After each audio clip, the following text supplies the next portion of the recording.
ফের টিটাগড়ে চলল বুলডোজার, ভাঙা হলো বিটি রোডের উপর সরকারি জায়গায় থাকা ক্লাব।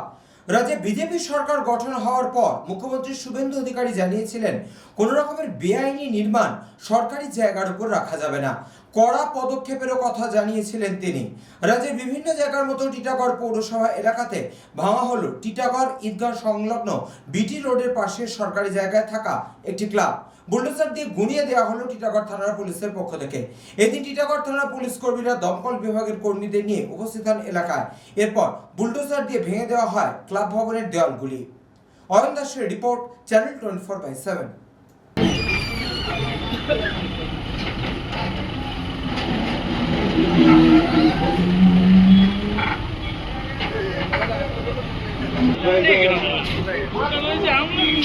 চিন্তা